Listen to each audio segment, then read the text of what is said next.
Ден, ученици, добро дојдовте во училница. Јас сум наставник по предметот иновации во 9-то одделение во Основното училиште Братство Карпуш Скопје.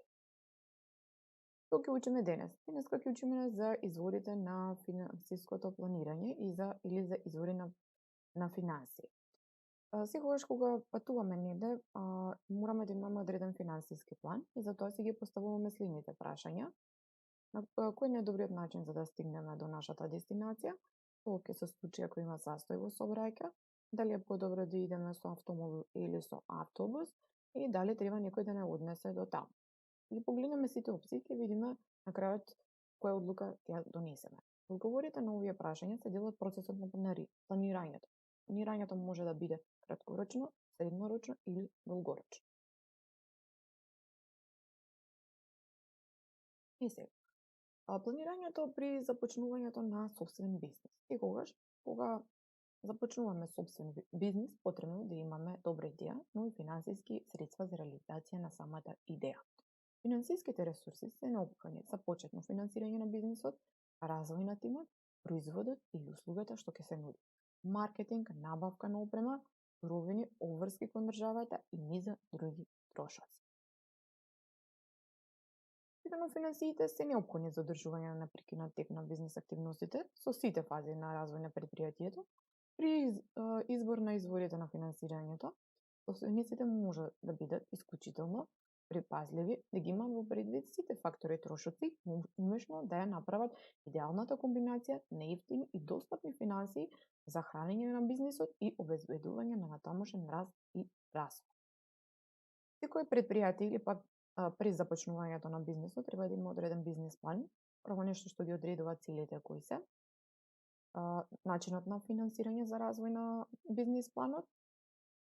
Тука може да има партнери, треба да види која е конкуренцијата при самото истражување, со кои стратегии ќе настапи, да си одреди рокови и на крајот да го направи маркетингот и промоцијата на својот бизнес. Сега финансирање на бизнес. За започнување и раст и развој на бизнисот мора да имате пари кои ќе ги обезбедите. Наједноставно кажано, тоа се нарекува финансирање на бизнис. Парите можеме да ги имаме, односно лично да ги поседуваме. Во нашиот джеб, во банка да имаме пари, во нашето семејство или под перница или преку процесот на финансирање. Ние преку процесот на финансирање се обидуваме да обезбедиме или да го зголемиме износот на финансиите во предпријатие. Сега, ќе ви прикажам еден шематски приказ можности за обезбедување на финансии на бизнисот. Имаме потребни пари за нормално започнување или функционирање на бизнисот, начинот на финансирање и поседување. Доколку предприемачот нема или не може да обезбеди доволно пари потребни за функционирање на бизнисот, секогаш ќе гледа втората опција е да се користи пари од други лица. Финансирање на бизнисот. Сега, за да може нормално да се функционира секој бизнис, потребно да има свој финансии. Некои бизниси имаат потреба од поголем број на финансии, додека некои имаат потреба од помал износ на финансии. Имаме, на пример, бизнис кој ќе се занимава со производство на конзервиран зеленчук и еден бизнис кој ќе се занимава со дизајнирање на веб страници или пак изработка на апликација за мобилни телефони. Сега, извори и форми на финансирање за нашите бизнеси. Предприемачите секогаш стојат на располагање различни извори и форми на финансирање за нивните бизнеси. Инвеститорите кои што ги даваат своите финансии на располагање за возврат очекуваат соодветен надомест, а висината на тој надомест зависи од висината на присутниот риск. Од друга страна, пак предприемачите се стремат да обезбедат средства со што поволни услови и воедно да не изгубат управувачката контрола врз сопствениот бизнес. Сега, можни извори на финансирање. Потребните средства за финансирање на постоечки или нов бизнес може да се обезбедат од разни извори, како што се сопствена заштеда, од пријатели и роднини, можеме од приватни инвеститори, можеме од банки да побараме, можеме од инвестициони фондови, од владини институции и од големи компании и така натаму. Сега, класификација на изворите. Според одредена класификација, изворите може да се поделат на формални и неформални. Формални се оние извори на финансирање, каде што средствата се обезбедуваат преку официјални институции, и неформалните извори на средства се доаѓаат од роднините, пријателите, приватните инвеститори и се особено значени за извор на финансирање на мали предпријатија, особено во нивниот почетен стадиум. Сега, видови извори на финансирање. Според рокот на доставување на обврската, изворите може да ги поделиме на краткорочни, долгорочни и трајни извори на финансирање.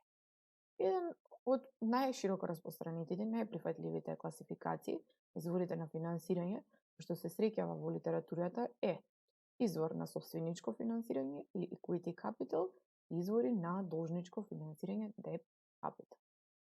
Сега должничкото финансирање. Должничкото финансирање се остварува преку подигање на кредити од банките или други кредитори, при што предпријатието се обврзува дека ќе ги врати средствата во целост, а воедно ќе плаќа и камата како надомест за користење на туѓите финансиски средства.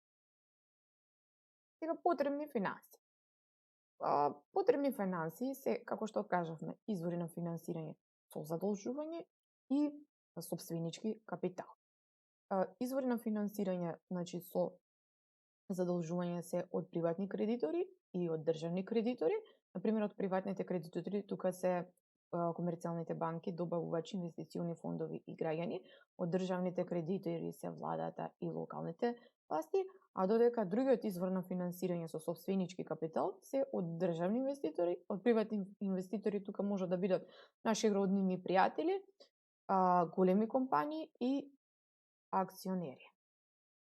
Сега, собственичкиот капитал. Собственичкиот капитал, без разлика дали се работи за вложени средства од предприемачот или од инвеститорите, во билансот на состојба се јавува како капитал на предпријатието и неговата цена на чинење се исплаќа во форма на дивиденда, доколку при работењето предпријатието остварува добивка. Сега, инвеститорите покрај правото на дивидендата се стекнуваат со собственост на дел од предпријатието, пропорционално на висината на вложувањето, при што имаат и право на управување и контрола на предпријатието. Извори на собственички капитал.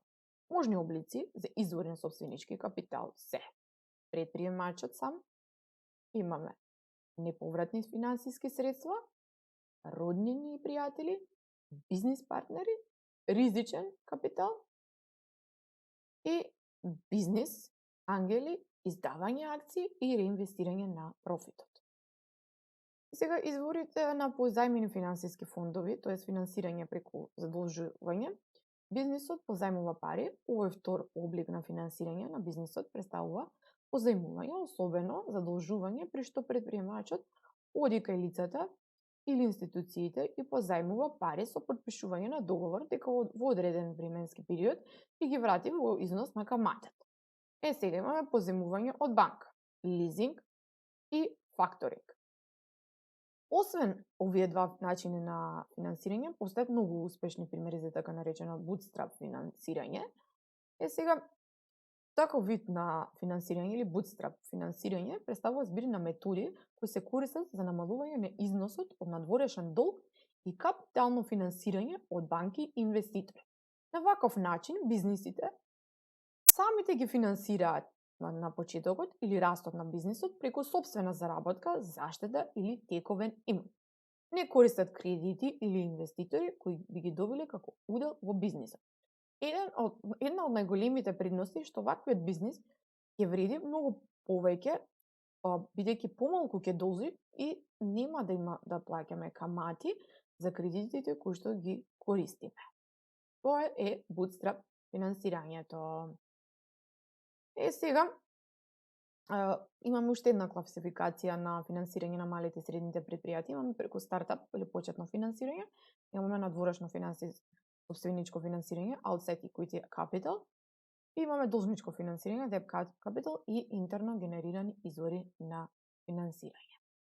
Значи, повеќе класификации имавме во самиот извор на финансирање, како што кажавме, стартап, надворешните, собственичко финансирање, должничкото финансирање и интерно генерирани извори на финансирање. Видаме дека со оваа квалификација е најсоодветно објаснувањето на можностите за финансирање на малите и средните предпријатија. Многу е важно колку ќе заработиме, но секогаш е поважно каде ќе ги потрошиме заработените пари. Ви благодарам на вниманието.